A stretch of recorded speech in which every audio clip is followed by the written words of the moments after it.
아침 묵상에 오신 여러분들을 환영하고 축복합니다. 오늘은 잔치와 수치라는 제목을 가지고 에스더서 1장 1절부터 22절까지 말씀을 함께 살펴봤으면 좋겠습니다. 1절부터 3절까지 말씀을 한번 같이 읽어볼까요? 이 일은 아하수에로 왕 때에 있었던 일이니 아하수에로는 인도로부터 구스까지 127일 지방을 다스리는 왕이라. 당시에 아하수에로 왕이 수산궁에서 즉위하고 왕위에 있은 지 제3년에 그의 모든 지방관과 신하들을 위하여 잔치를 베푸니 바사와 메대의 장수와 각 지방의 귀족과 지방관들이 다 왕 앞에 있는지라. 예, 오늘부터 에스더서에 대해서 우리가 한 2주 정도 같이 묵상하는 시간을 좀 가지길 원합니다. 이 에스더서는, 이 에스더라는 말은 사람의 이름이에요. 그러니까 페르시아라는 나라의 왕비로 있었던 유대인 중에 한 명이었던 에스더라는 사람의 이름이자 동시에 성경책의 이름이에요. 그래서 에스더가 페르시아의 왕비로서 어떤 일을 했는지에 대해서 이 책은 기록하고 있습니다. 그런데 이 책의 주제는 뭐냐면 하나님의 섭리예요. 하나님께서 어떻게 자신의 백성들을 인도하시고 이끄시고 보호하시는지를 보여주는지, 하나님이 어떻게 일하시는지, 하나님의 일하심에 대해서 보여주는 책이 바로 에스더서예요. 그래서 재밌는 것은 뭐냐면 에스더의 주제가 하나님의 섭리, 하나님이 어떻게 일하시는가 라는 주제인데 에스더에 보면은 하나님이라는 이름이 한 번도 등장하지 않습니다. 하나님이라는 이름이 한 번도 등장하지 않는데 하나님의 섭리를 가장 잘 보여주는 책이 있다면 그것은 에스더가 아닐까 이렇게 많은 사람들이 이야기합니다. 그래서 2주 동안 에스더서를 통해서 우리 함께 살펴볼 텐데요. 하나님 우리를 위해서 어떻게 일하시는지에 대해서 함께 묵상하고 또 기도하는 시간들을 좀 가졌으면 좋겠습니다. 이 일은이라고 시작하죠. 이 일은 에스더와 관련된 일이에요. 이 일은 언제 있었냐? 아하에스로 왕 때 있었다라고 이야기합니다. 이 왕은 누구냐면 페르시아, 성경에서는 바사라고 불려요. 그래서 이 페르시아의 왕의 이름이에요. 중동 지방, 지금은 중동 지방이죠. 근동 아시아 지방은 몇 가지 제국에 의해서 지배를 당합니다. 제일 처음으로는 아수르란 제국이 이 중동 지방을 지배를 냈어요. 그래서 북이스라엘이 아수르에게 멸망을 당하죠. 그런 다음에 그 패권이 바벨론에게 넘어갑니다. 이 바벨론에 의해서 유다, 남유다가 멸망을 당하죠. 성경에서는. 그런 다음에 바벨론이 망한 다음에 누가 들어섰냐면 바사, 페르시아가 지배를 하게 돼요. 그래서 이 일은 아하수에로, 바사왕 아하수에로 왕 때 일이고 아하수에로는 어디서부터? 인도에서부터 구스까지 다스렸다. 이 구스는 북아프리카의 지명 이름이에요. 그러니까 인도부터 시작해서 중동 지방을 거쳐서 아프리카까지 굉장히 큰 대제국을 형성을 한 거죠. 그래서 지방을 127 지방으로 나눠져 있었다. 그러니까 우리가 뭐 전라도, 경상도 이렇게 나누듯이 그런데 이렇게 나누는 지방이 127개였다. 그만큼 엄청난 대제국을 형성하고 있었어요. 그런데 이 왕이 수산궁에 있을 때 이 바사에는 페르시아는 워낙에 나라가 크잖아요. 그래서 왕궁이 여러 군데 있었습니다. 그 중에 한 곳이 뭐냐면 바로 이 수산궁이에요. 수산궁에 있었을 때 뭘 했냐면 많은 이제 왕이 즉위한 다음에 3년째 뭘 했냐면 잔치를 베풀었어요. 그래서 이곳에서 왕이 잔치를 베풀고 많은 신하들이 그 앞에 모여들었던 거죠. 그러니까 전국에서 어마어마한 사람들이 모여들었겠죠. 그런데 이때 어떤 일이 있었냐면 이런 일이 있었어요. 우리 17절부터 19절까지 말씀을 같이 한번 읽어볼까요? 아하수에로 왕이 명령하여 왕후 와스디를 청하여도 오지 아니하였다 하는 왕후의 행위의 소문이 모든 여인들에게 전파되면 그들도 그들의 남편을 멸시할 것인즉 오늘이라도 바사와 메대의 귀부인들이 왕후의 행위를 듣고 왕의 모든 지방관들에게 그렇게 말하리니 멸시와 분노가 많이 일어나리이다. 왕이 만일 좋게 여기실진데 와스디가 다시는 왕 앞에 오지 못하게 하는 조서를 내리되 바사와 메대의 법률에 기록하여 변개함이 없게 하고 그 왕후의 자리를 그보다 나은 사람에게 주소서. 예, 아하수에로 왕이 잔치를 벌렸어요. 잔치를 벌리던 중에 뭘 했냐면 왕비에게 이 잔치에 참석하도록 요청을 한 거예요. 아마도 왕비의 미모가 굉장히 뛰어났던 것 같아요. 그래서 나에게 이렇게 아름다운 왕비가 있다는 걸 자랑하려고 이렇게 사람들한테 보이려고 잔치에 초청을 한 거죠. 또 그런데 그게 또 이 왕비는 마음에 들지 않았던 것 같아요. 자신을 뭐 재산 자랑하듯이 자랑한 것들이 마음에 들지 않았던 것 같아요. 그래서 오지 않게 됩니다. 그러자 이 일로 인해서 많은 신하들이 뭘 건의하냐면 그 왕후의 자리를 다른 사람에게 주라고, 다시는 왕 앞에 나오지 못하게 하고 그 왕후의 자리를 다른 사람에게 주라고 건의를 하게 돼요. 그래서 이 와스라는 왕비가 폐위가 되게 됩니다. 그래서 이야기가 시작되는 거예요. 에스더는 원래 유대인이었어요. 근데 이 유대인이 이제 왕비가 되거든요. 이 왕비가 되기 전에 어떤 일이 있었냐면 왕후 와스디비가 폐위되는 그런 사건이 있었고, 그 사건으로 인해서 에스더가 왕비가 될 수 있는 기회가 이제 생기게 되는 거죠. 성경은 이 사실에 대해서 쭉 기록해 놓았습니다. 그렇다면 여기서 우리가 알 수 있는 건 뭘까요? 그것은 하나님의 앞서 이야기했던 일하심이에요. 어쩌면 우리가 생각하기에는 그냥 이런 일이 뭐 역사 속에서 많이 일어나니까 아, 이런 일이 있었구나 라고 생각하기 쉬운데 그렇지가 않아요.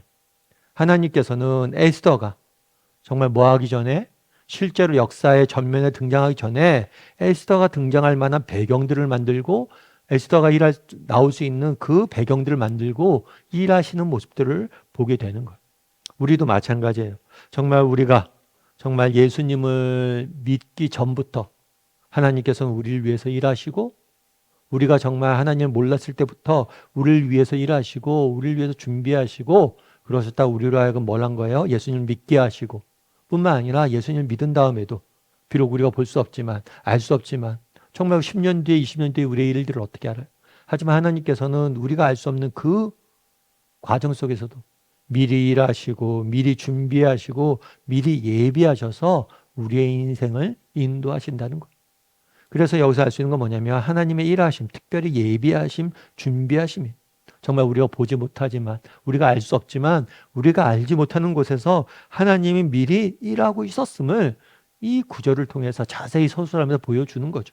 에스더를 위해서, 에스더가 왕비가 되는 과정 속에서 하나님께 미리 준비하시고 일하셨다는 거예요. 제가 어떤 책에서 읽은 이야기인데요. 윌리엄 카우퍼라는 분이 계세요. 이분 같은 경우에는 원래는 예수님 안 믿던 사람이에요. 무신론자예요. 근데 30살 좀 넘었을 때, 32살 때 정말 인생이 너무 고달픈 거예요. 젊은 나이임에도 불구하고 인생이 너무나 고달픈 거예요. 그래서 모든 걸 포기하려고 그랬대요. 그래서 자기가 뭘 했냐면 자살하려고. 그래서 마차를 타고 템즈강으로 갔어요. 템즈강에 떨어져 죽으려고.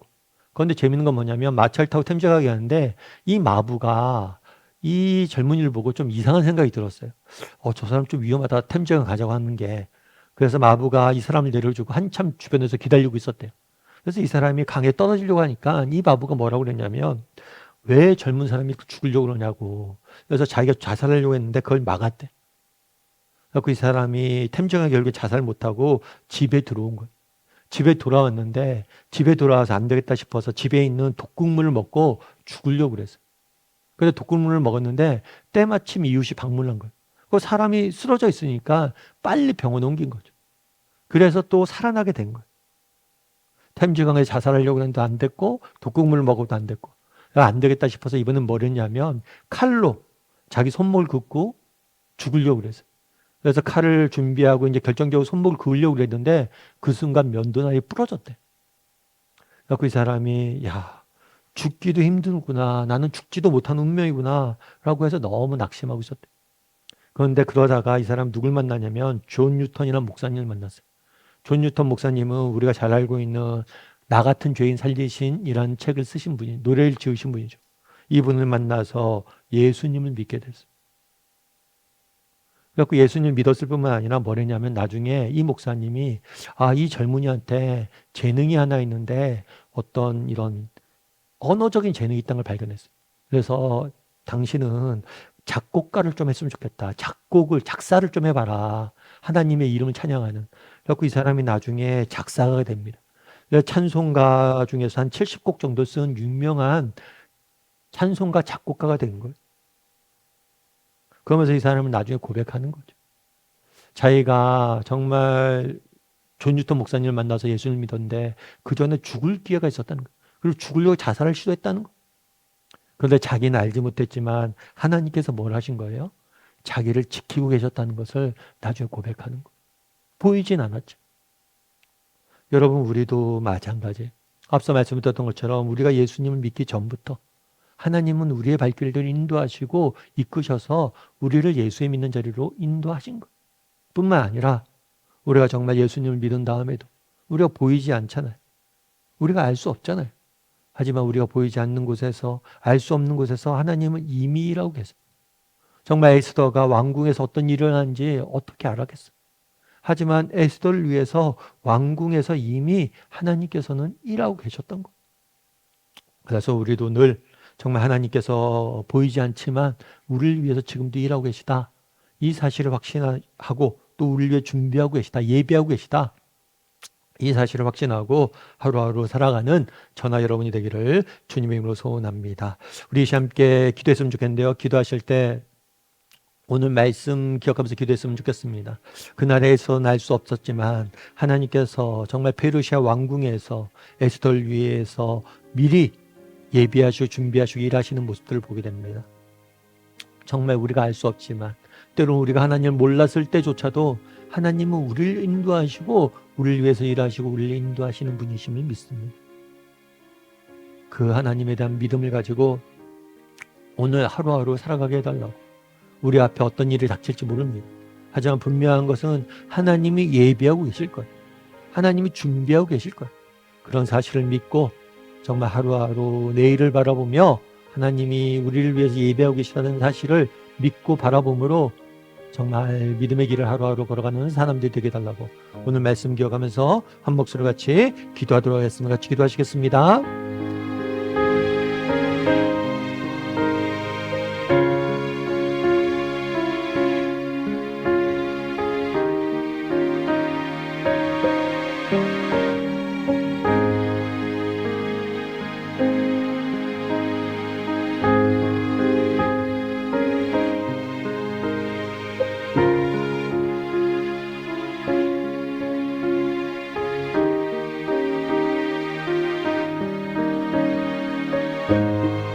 사랑의 하나님, 그날의 성경은 페르시아라는 나라의 왕궁에서 일어난 일들을 기록하고 두고 있습니다.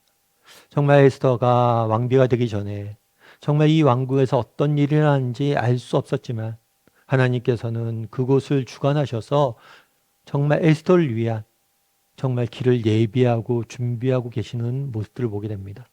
정말 우리 인생도 정말 지금 당장은 알 수 없고 보이진 않지만 하나님께서 우리를 위해서 일하고 계시고 우리를 위해서 준비하고 계시고 우리를 위해서 예비하고 계심을 믿습니다. 그런 믿음을 가지고 하루하루 믿음의 길을 걸어가게 도와주시고 때가 되면 그 하나님의 예비하심이 나타나실 걸 믿고 믿음으로 낙심치 말고 어떤 형편주에 낙심치 말고 하루하루 살아가는 우리 모두가 될 수 있도록 주여 붙잡아 주시옵소서. 하나님의 때가 하나님이 일하심이 하나님의 예비하심이 드러날 줄 믿사오며 모든 말씀 예수님의 이름으로 기도드립니다. 아멘.